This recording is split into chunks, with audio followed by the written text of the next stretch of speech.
जैसा कि हम लोग कोशिका पढ़ रहे थे, आज हम कोशिका यानी सेल का थर्ड पार्ट लेकर आए हैं।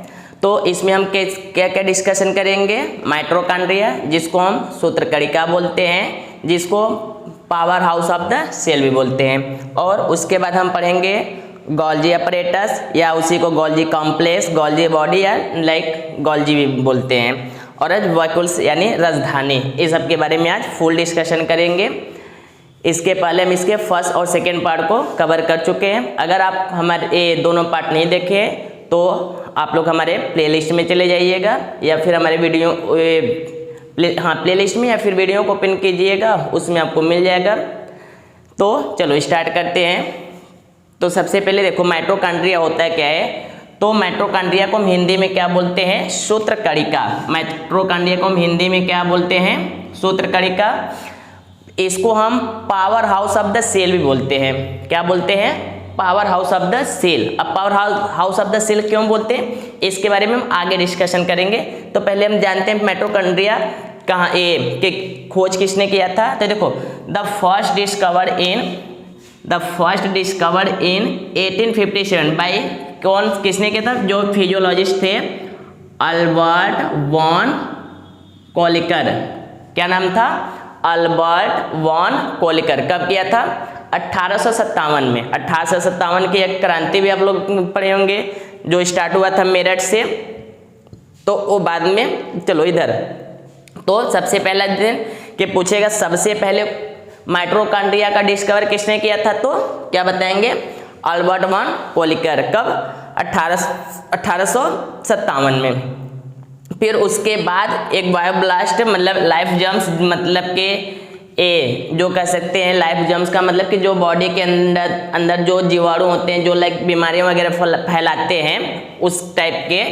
तो उसके बाद उसमें किसने किया था, रिचर्ड अल्टमैन ने। इन्होंने, क्या नाम था इनका, रिचर्ड अल्टमैन ने। कब किया था, 1886 में। Got it. तो ध्यान रखेंगे कि सबसे पहले अगर बात पूछेगा कि माइटोकॉन्ड्रिया का डिस्कवर किसने किया था, तो अल्बर्ट वॉन कोलिकर ने। फिर उस एक दूसरी बार किसने किया, मतलब एक किसके मतलब जर्म्स के रूप में, लाइफ जर्म्स के रूप में, तो रिचर्ड अल्टमैन ने। कब किया था, 1886 में। अब देखो इसमें होता क्या है, माइटोकॉन्ड्रिया का वर्क क्या होता है, काम क्या करता है, तो इसका देखो ध्यान से समझ। जैसे कि हम लोग क्या करते हैं, सांस लेते हैं, जब हम रेस्पिरेशन प्रोसेस करते हैं तो जो रेस्पिरेशन में हम क्या करते हैं, ऑक्सीजन लेते हैं और कार्बन डाइऑक्साइड को हम बाहर निकालते हैं। तो जो ये ऑक्सीजन क्या करता है, ऑक्सीजन किसके थ्रू बॉडी में जाता है, तो हीमोग्लोबिन के। तो ये क्या करता है कि हीमोग्लोबिन इस ऑक्सीजन को कहाँ पे लेकर जाता है, सेल के पास। जब हम रेस्पिरेशन करते हैं यानी श्वसन करते हैं तो उस ऑक्सीजन को हीमोग्लोबिन कहाँ लेकर जाता है, ये हमारे मतलब कि सेल के पास लेकर जाता है, और सेल उसे किसे दे देता है, माइटोकॉन्ड्रिया को। ध्यान सुना, हमने रेस्पिरेशन किया, रेस्पिरेशन के थ्रू हमने ऑक्सीजन लिया और ऑक्सीजन इस ऑक्सीजन को हीमोग्लोबिन कहाँ लेकर जाएगा, सेल के पास, और सेल क्या करेगा, इसको दे देगा माइटोकॉन्ड्रिया को। अब माइटोकॉन्ड्रिया के अंदर जब वो जाएगा, माइटोकॉन्ड्रिया के अंदर जाएगा तो वह एक क्या करेगा, ऑक्सीजन एक साइकिल चलाएगा, मतलब कह सकते हो चेन रिएक्शन करेगा। और उस चेन रिएक्शन के खोज किसने किया था, क्रेब्स ने। एक साइंटिस्ट थे क्रेब्स, एक साइंटिस्ट हमारे थे क्रेब्स, साइंटिस्ट थे। अब उसी को कारण उसको हम क्या बोलते हैं, उस साइकिल को हम क्रेब्स चक्र भी बोलते हैं। तो इस क्रेब्स चक्र के फलस्वरूप क्या बनता है, एटीपी बनता है। एटीपी, इसका फुल फॉर्म आप लोग भी ध्यान समझेंगे, इसका होता है एडेनोसिन ट्राइफॉस्फेट। क्या नाम होता है इसको, इसका एटीपी का फुल फॉर्म क्या होता है, एडेनोसिन ट्राइफॉस्फेट।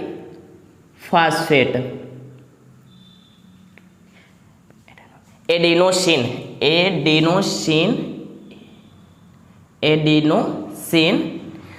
ट्राइफॉस्फेट, ध्यान रखना।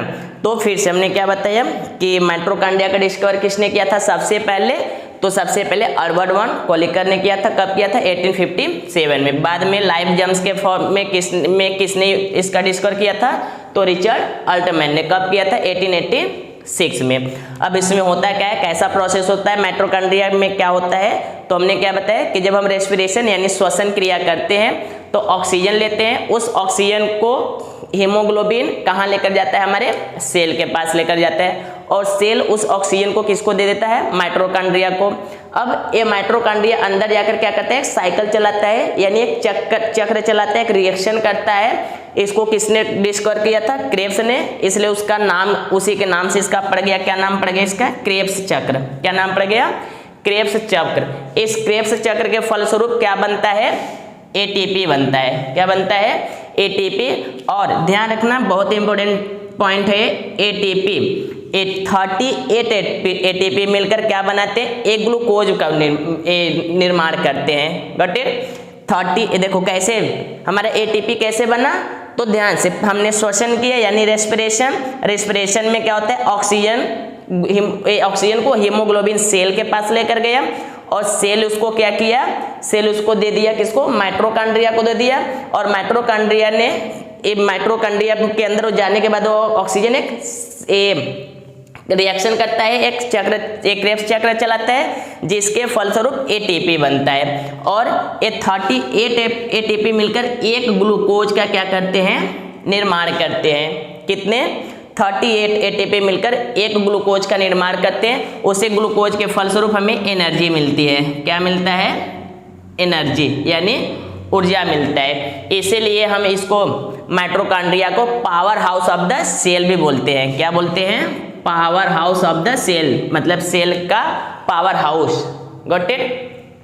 तो आप माइटोकॉन्ड्रिया को समझ गए होंगे, एक बार ध्यान से समझ लेंगे। सबसे पहले उसके डिस्कवर के बारे में, तो सबसे पहले डिस्कवर किसने किया था, तो हम बोलेंगे सबसे पहले डिस्कवर अल्बर्ट ऑन कॉलिकर ने किया था। कब किया था, तो 1857 में। फिर उसके बाद लाइफ जम्स के रूप में एक किसने डिस्कवर किया था, रिचर्ड अल्टमैन ने 1886 में, 1886 में। अब होता क्या है इसमें कि जब हम क्या करते हैं, ऑक्सीजन यानी रेस्पिरेशन करते हैं यानी श्वसन क्रिया करते हैं, तो श्वसन क्रिया में हम ऑक्सीजन को लेते हैं, इस ऑक्सीजन को हीमोग्लोबिन कहाँ लेकर जाता है, सेल के पास, और सेल के अंदर माइटोकॉन्ड्रिया होता है, तो वो सेल क्या करता है, उसको माइटोकॉन्ड्रिया को दे देता है, और माइटोकॉन्ड्रिया के अंदर जाकर ऑक्सीजन क्या करता है, क्रेब्स चक्र चलाता है। क्रेब्स ने इसको डिस्कवर किया था, इसलिए उसका नाम क्रेब्स चक्र पड़ा, और क्रेब्स चक्र चलने के फलस्वरूप क्या बना, एटीपी बना, और ये एटीपी मिल क्या बनाता है, एनर्जी यानी ऊर्जा।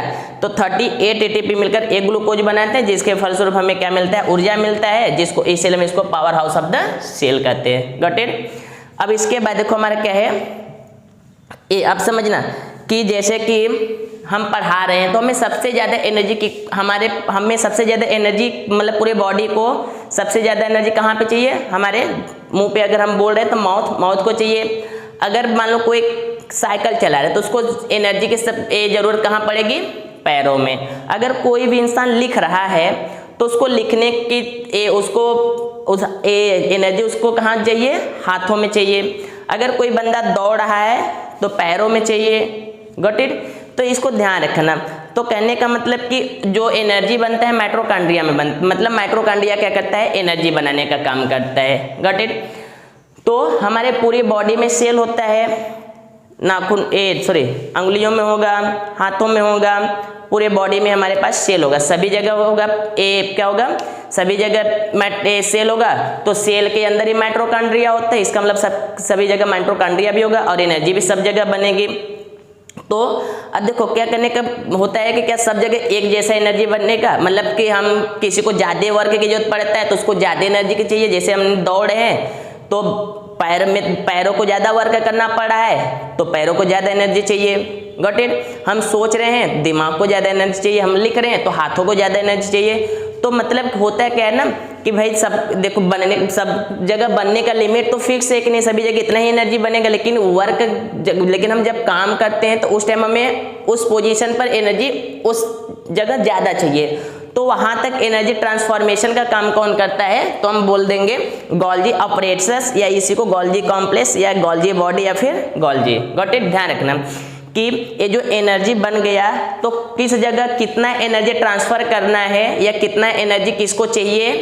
कहने का मतलब जैसे हम ऐसे खड़े हैं कुछ नहीं कर रहे हैं तो एनर्जी तो मतलब नॉर्मल चाहिए। लेकिन अगर हम पढ़ा रहे हैं तो मेरे पास मुंह को मतलब बोलने के लिए मुंह को ज़्यादा एनर्जी चाहिए, नहीं तो क्या हुआ थोड़ी देर बाद थक जाएंगे तो आवाज़ ही नहीं निकलेगी। Got it. जैसे हम दौड़ रहे हैं तो अगर हमारे पैरों को ज़्यादा एनर्जी चाहिए, अगर वहाँ एनर्जी नहीं पहुँचा तो हम थक जाएंगे। Got it. हम लिख रहे हैं तो हाथों की एनर्जी बहुत ज़्यादा चाहिए, अगर वहाँ एनर्जी नहीं पहुँचा तो हम लिख नहीं पाएंगे। तो वही देखो इसमें बोला गया है कि जो गोल्जी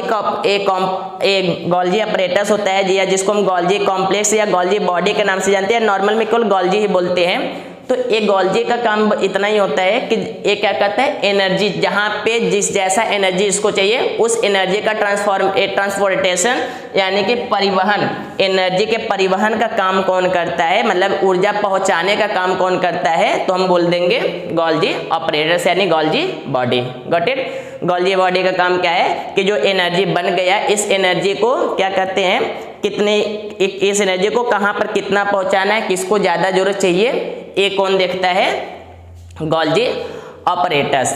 आई होप इस पॉइंट को आपने किया होगा अंडरस्टैंड। गुड।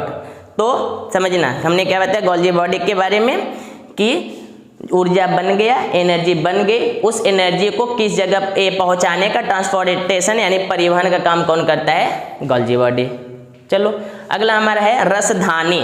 रसधानी इसको हम क्या बोलते हैं, वैक्यूल्स। क्या बोलते हैं, वैक्यूल्स बोलते हैं। तो आपको पता होगा, आपने फैक्ट पढ़ा होगा कि हमारे पूरे बॉडी में 65% हमारे बॉडी में 65% क्या होता है, वाटर होता है, जल। हमारे बॉडी में 65% क्या होता है, जल होता है। तो बड़ा अचंभे की बात है यार, हम मतलब हमारे पूरे पेट में इतना पानी होगा, तो ऐसा नहीं होता, हमारे पेट में इतना पानी नहीं होता है।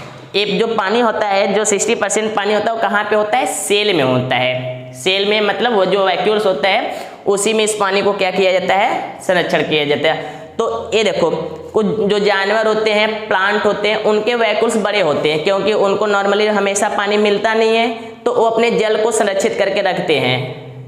लेकिन इंसान है, मनुष्य, उनको जब चाहिए प्यास लगेगा पानी पी लेंगे। तो उनके जो वैक्यूल्स होते हैं छोटे होते हैं, छोटे आकार के होते हैं। लेकिन जानवरों के, प्लांट के जो वैक्यूल्स होते हैं बहुत बड़े होते हैं। तो उनका काम क्या होता है, वो जल को क्या करते हैं, संग्रह करके रखते हैं। Got it. तो ये चीज़ ध्यान रखना है वैक्यूल्स के बारे में।